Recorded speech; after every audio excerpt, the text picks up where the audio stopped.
નમસ્કાર દર્શક મિત્રો, આજે ગુજરાતની અંદર રથયાત્રાનો પવિત્ર એવો તહેવાર ઉજવવામાં આવી રહ્યો છે અને રથયાત્રા દરમિયાન ગુજરાત રાજ્યની અંદર એક બાદ એક નવી સિસ્ટમોના તીવ્ર દબાણની સાથે અનેક વિસ્તારોમાં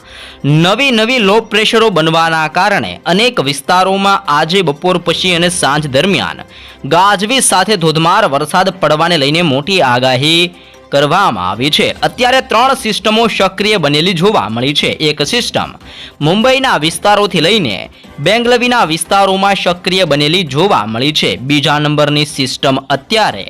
બંગાળની ખાડીના દરિયામાં તીવ્ર બનતી જોવા મળી રહી છે અને ત્રીજા નંબરની સિસ્ટમ અત્યારે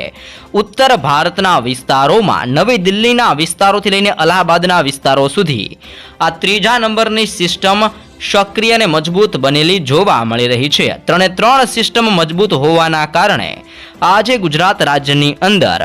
પવનની ગતિવિધિઓ સાથે મેઘમહેર થવાને લઈને ભારે જોર વધવાના કારણે ગુજરાતની અંદર મેઘ તાંડવ થવાને લઈને મોટી આગાહી કરવામાં આવી છે। સાથે સાથે રાજ્યની અંદર હવે પુનર્વસુ નક્ષત્ર બેસી ગયું છે અને પુનર્વસુ નક્ષત્રનું વાહન તરીકે હાથી વાહન માનવામાં આવે છે અને એવું પણ માનવામાં આવે છે કે જો હાથી પોતાની સૂંઢ ફેરવે તો ગુજરાતની અંદર પાણીના દ્રશ્યો જોવા મળી શકે છે, જેવો પણ ધોધમાર વરસાદ પુનર્વસુ નક્ષત્રની અંદર ગુજરાતના વિસ્તારોમાં જોવા મળી શકે છે, જેવી પણ આગાહીઓ કરવામાં આવી રહી છે। આમ આજે 3 સિસ્ટમનો ખતરો ગુજરાત રાજ્યની અંદર વધતો હોવાના કારણે આજે બપોર દરમિયાન અને મોડી સાંજ દરમિયાન પવનની ગતિવિધિઓ સાથે તીવ્ર વરસાદ પડવાને લઈને ગુજરાતના અનેક વિસ્તારોની અંદર મોટીને મહત્વની આગાહી કરવામાં આવી છે। સાથે સાથે કરાચી આજુબાજુના વિસ્તારોની અંદર એક નવું લો પ્રેશર પણ અત્યારે બનતું જોવા મળી રહ્યું છે અને લો પ્રેશર સક્રિય થવાના કારણે હવે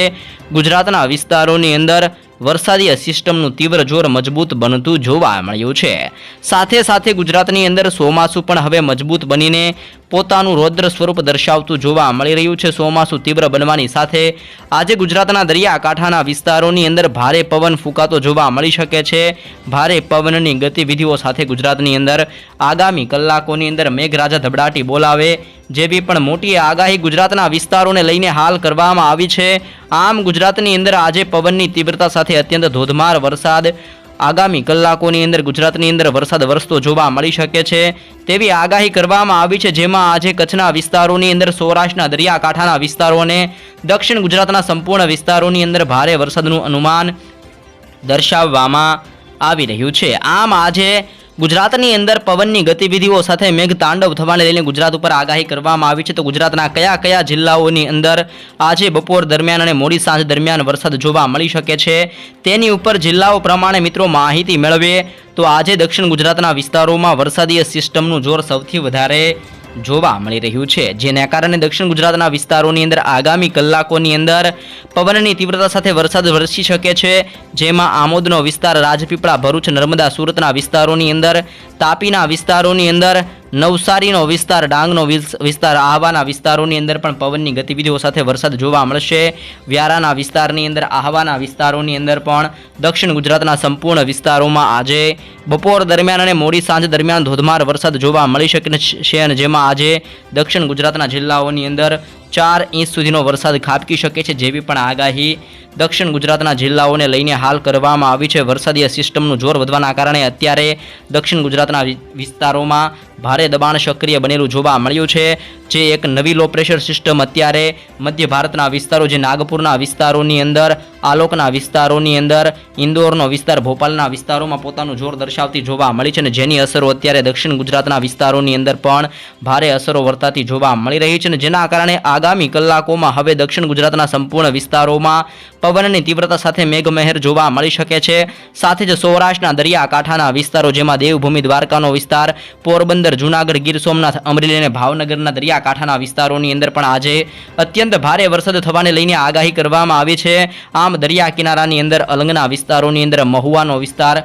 ભાવનગરના વિસ્તારોની અંદર, ઉનાનો વિસ્તાર, વેરાવળ, ગીર સોમનાથ, જૂનાગઢના વિસ્તારોની સાથે સાથે અત્યારે ભાનવડના વિસ્તારોની અંદર તીવ્ર દબાણ મજબૂત બનતું જોવા મળ્યું છે. પોરબંદર, દેવભૂમિ, દ્વારકા, સલાયાનો વિસ્તાર અને જામનગરના વિસ્તારોની અંદર પણ પવનની ગતિવિધિઓ સાથે આગામી કલાકોમાં ભારે મેઘમહેર જોવા મળી શકે છે. જેમાં ગોંડલનો વિસ્તાર, જસદણ, રાજકોટની અંદર, બોટાદ, ચોટીલાના વિસ્તારોની અંદર, મોરબીના વિસ્તારોની અંદર અને સુરેન્દ્રનગરના જિલ્લાઓની અંદર પણ અત્યંત ભારે વરસાદ આગામી કલાકોમાં ગુજરાતની અંદર જોવા મળશે જેવી મહત્વપૂર્ણ આગાહી હાલ ગુજરાતને લઈને કરવામાં આવી છે. આમ ગુજરાત રાજ્યની અંદર અત્યારે પવનની તીવ્રતા સાથે ભારે મેઘતાંડવ જોવા મળી શકે છે જેવી આગાહી ગુજરાતના વિસ્તારોને લઈને પણ અત્યારે દર્શાવવામાં આવી છે. અને સૌરાષ્ટ્રની અંદર આગામી 6 કલાકની અંદર અત્યંત ધોધમાર વરસાદ પડવાને લઈને હાલ તીવ્ર આગાહી કરવામાં આવી છે. કચ્છનું વાતાવરણ પણ અત્યારે પલટાતું જોવા મળી રહ્યું છે. કચ્છના વિસ્તારોની અંદર ઘોર અંધકારવાળા વાદળો અત્યારે છવાયેલા જોવા મળ્યા છે અને આજે રાજ્યની અંદર રથયાત્રા દરમિયાન પવનની તીવ્રતા સાથે વરસાદ પડી શકે છે. જેમાં પણ કચ્છની અંદર ગાંધીધામ, રાપરનો વિસ્તાર, માંડવી, બારડોલી, નળિયાના વિસ્તારોની અંદર, લખપતના વિસ્તારોની અંદર અને ખાવડના દરિયા કિનારાના વિસ્તારોની અંદર પણ પવનની તીવ્રતા સાથે આગામી 6 કલાકની અંદર કચ્છના વિસ્તારોની અંદર પણ ધોધમાર વરસાદ વરસી શકે છે જેવી આગાહી કચ્છ માટે દર્શાવવામાં આવી રહી છે. તેની સાથે સાથે મધ્ય ગુજરાતના જિલ્લાઓની જો માહિતી મેળવવામાં આવે તો મધ્ય ગુજરાતની અંદર આજે અહેમદાબાદનો જિલ્લો, ધોળકા, નડિયાદનો વિસ્તાર, ખંભાતનો વિસ્તાર, વડોદરા, બોડેલીનો વિસ્તાર, ગોધરા, દાહોદ, છોટાઉદેપુરના વિસ્તારોની અંદર, લુણાવાડાના વિસ્તારોની અંદર પણ પવનની તીવ્રતા સાથે ભારે મેઘમહેર આગામી કલાકોમાં મધ્ય ગુજરાતના વિસ્તારોની અંદર પણ સારો એવો વરસાદ જોવા મળશે જેવી આગાહી કરવામાં આવી છે. જેમાં 4 ઇંચથી લઈને 5 ઇંચ સુધીનો વરસાદ આગામી કલાકોની અંદર મધ્ય ગુજરાતના વિસ્તારોમાં વરસી શકે છે જેવી મહત્વપૂર્ણ આગાહી કરવામાં આવી છે. મધ્ય ગુજરાતની અંદર અત્યારે ઘોર અંધકારવાળા વાદળો પણ તીવ્ર બનીને પોતાનું તીવ્ર સંક્રમણ દર્શાવતા જોવા મળી રહ્યા છે અને તીવ્ર સિસ્ટમનું જોર વધવાના કારણે મધ્ય ગુજરાતની અંદર આજે બપોર દરમિયાન અને સાંજ દરમિયાન મધ્યમ વરસાદની આગાહી મધ્યમ ગુજરાતના વિસ્તારોને લઈને હાલ કરવામાં આવી રહી છે. આમ રાજ્યની અંદર વરસાદી સિસ્ટમનું જોર મજબૂત બનતું જોવા મળ્યું છે. સાથે સાથે ઉત્તર ગુજરાતના વિસ્તારોની અંદર પણ અત્યારે વાદળ છવાયું વાતાવરણ સર્જાઈ રહેલું જોવા મળ્યું છે અને ઉત્તર ગુજરાતની અંદર આજે બનાસકાંઠાનો જિલ્લો, સાબરકાંઠા, અરવલ્લી, પાટણ, મહેસાણા અને ગાંધીનગરના જિલ્લાની અંદર આગામી 6 કલાકની અંદર અત્યંત પવનની તીવ્રતા સાથે ભારે જળબંબાકાર વરસાદ ઉત્તર ગુજરાતના વિસ્તારોની અંદર વરસી શકે છે જેવું પણ અનુમાન અત્યારે ઉત્તર ગુજરાતના જિલ્લાઓને લઈને પણ મોટીને મહત્વની આગાહી કરવામાં આવી છે. સાથે જ અરબ સાગરમાંથી આવતા તીવ્ર અને ઘાતક પવનો અત્યારે ગુજરાતના દરિયાકાંઠાના વિસ્તારોની અંદર ટકરાઈ રહેલા જોવા મળ્યા છે. પવનની તીવ્રતા વધવાના કારણે અત્યારે ગુજરાતના દરિયાકાંઠાના વિસ્તારોની અંદર પવનની ઝડપ 40 કિલોમીટર પ્રતિ કલાકની ઝડપથી લઈને 55 કિલોમીટર પ્રતિ કલાકની ઝડપે અત્યારે તીવ્ર પવનની ગતિવિધિઓ ગુજરાતના દરિયાકાંઠાના વિસ્તારોની અંદર તીવ્ર પવન ફૂંકાઈ રહ્યો છે. આગામી 6 કલાકની અંદર ગુજરાતની અંદર અત્યંત ધોધમાર વરસાદ વરસી શકે છે જેવી પણ આગાહી કરવામાં આવી છે. આમ એક બાદ એક નવી સિસ્ટમો અત્યારે રાજ્યના આજુબાજુના વિસ્તારોમાં સક્રિય બનવાના કારણે ગુજરાત ઉપર આ બધી સિસ્ટમોનું દબાણ હવે મજબૂત બનતું જોવા મળી રહ્યું છે. જેના કારણે ગુજરાતની અંદર આજની રાત દરમિયાન અત્યંત ભારે પવનની તીવ્રતા સાથે અનેક વિસ્તારોમાં મેઘમહેર, મેઘતાંડવ આગામી કલાકોમાં ગુજરાતની અંદર જોવા મળશે અને સાથે જ અત્યારે તીવ્ર દબાણ ગુજરાતની અંદર મજબૂત બનતું જોવા મળી રહ્યું છે. જેના કારણે આગામી કલાકોમાં ગાજવીજ સાથે ગુજરાતની અંદર મેઘમહેર જોવા મળી શકે છે જેવી મોટી આગાહી હાલ ગુજરાતના વિસ્તારોને લઈને હાલ મોટી આગાહી કરવામાં આવી રહી છે.